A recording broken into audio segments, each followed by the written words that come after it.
There's our next person. There he is. Just doing a little lawn maintenance. A little yard maintenance. Here comes the man.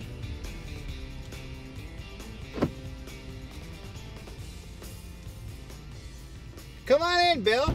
Getting in the front seat. What am I going to put you in the back seat? Well, I've heard you're not I'm maybe the best driver in the nice city, guy. and maybe it's safer for me to be in the back seat. How you doing, my friend? Good to see you. Yeah, Doing a little yard work? It's that time of the year? No, I'm just doing a little sweeping while I was waiting for you to arrive. Sorry, I'm never on time. Well, that's fine. You're not real late. It's been You're a doing busy day. How we doing? Well, this was a great idea. Thanks for agreeing to do this. I think it is a really good idea. We're rolling, by the way. Yeah. Just in case. Got it.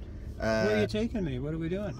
Well, I don't know, we're just going to talk. This was your stomping ground growing up. Yeah. At the same time. Crown Street and then here, yeah. At the same time, you were the alderman at that time for Northwood. Well, the alderman's 1997, 30 years after we got here. So, yeah. so this is a pretty important part of your life. So the question, hey, look at signs. School just up here. Yeah. Your signs are everywhere, Bill. Yeah. So I gotta ask, why not run in the ward?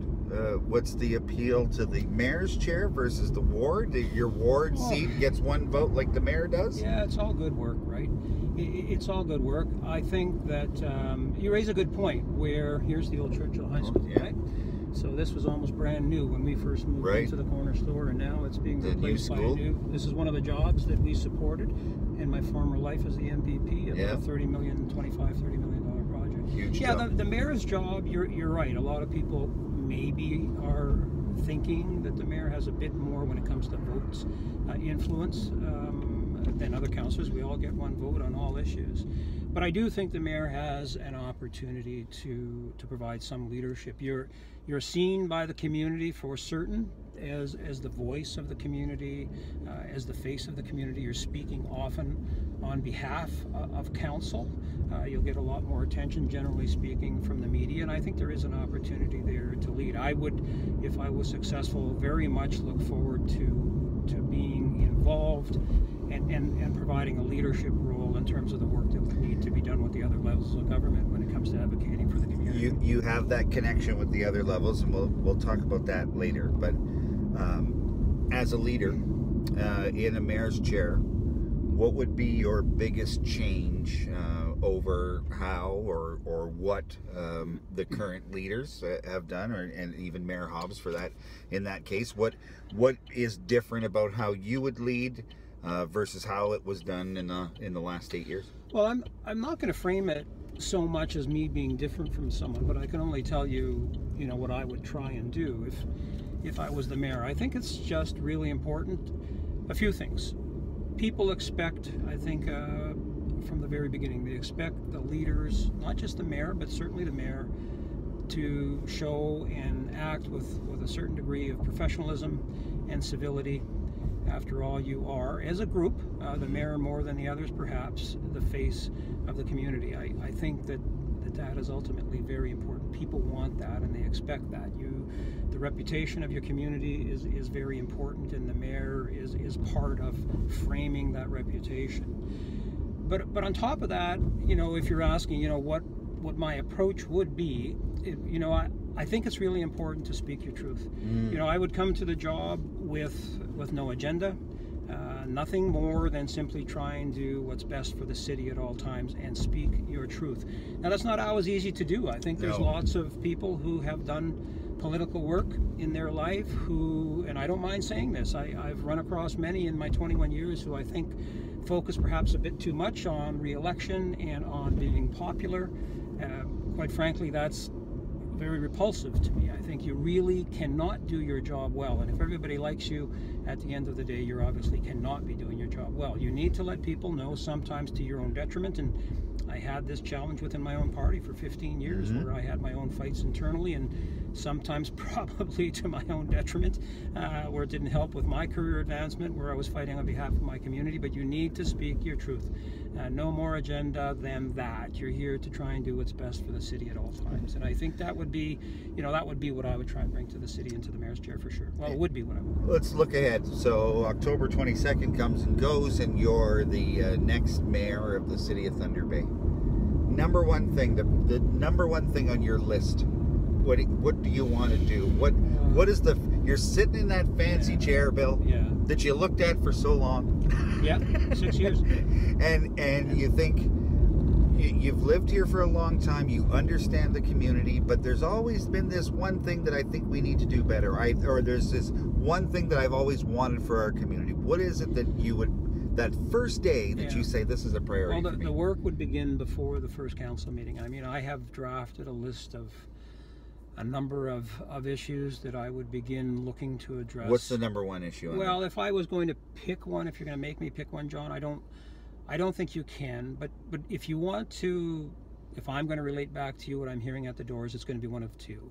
It's going to be either crime or economic development. I'm also hearing a lot about water rates from people at the doors. Oh, God. What was your water bill? No, I can't recall. But it's ridiculous. Yeah. So people are concerned about that. But if you're going to try and say, where do we need to focus our energies to see what we can do better, I think undoubtedly people are very concerned today with crime and taxation rates. I guess if we can maybe inject a third one in there. So I hear that at the doors. I didn't need to have my instincts validated at the door on those issues. Right. I think we all know and feel that crime, taxation, economic development, that's the hat trick probably of the top three.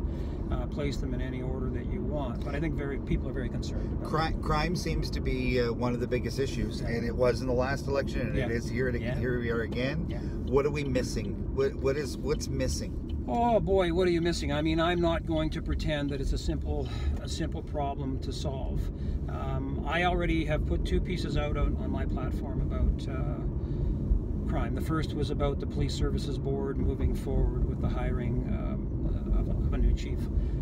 I thought it was more appropriate, even though they're completely within their authority. I'm not throwing, slings and arrows here at the Police Services Board. I've been very clear to say they're completely within their authority to move forward with the hiring of a new chief, given that they're under investigation. Right. I've said very clearly it's my belief, and that within 4 weeks or so, you're going to have a new Police Services Board with new members on that board. True. Who will have to work with the new chief. It was my belief that they should pause that process. That's just my opinion. The older I get, the greater my belief becomes in the value of one person at the top of an organization, the impact and the ability for one person and what they can accomplish and what they can do. So having said that, I put that out and I thought, hit the pause button. I believe, in my mind, process-wise, that would be the appropriate thing to do. I haven't heard from them. I don't expect to. I'm not a member of council. I'm just somebody running for mayor. They don't have to get back to me. But it's my understanding that they're still moving forward that process. That was number one. Number two, we saw the Premier put out a piece where he's given significantly more financial assistance to the City of Toronto. Crime, Thunder Bay, is an issue everywhere. It's a very serious issue. I think Toronto just experienced their 80th. There are over 80 murders in this calendar year, and we're just in October. It's getting worse everywhere. So he's given more money. Just down here, pardon me for interrupting, this is the old hood, Crown Street right here. Crown Street. Back in this lane, we used to have a lot of fun, this laneway right here. The bottom of Hillcrest Park. Yeah. 111 Crown right there with the little brick out the front with that. Look at that. Yeah. A lot of good memories here, boy, John. That's neat. It is.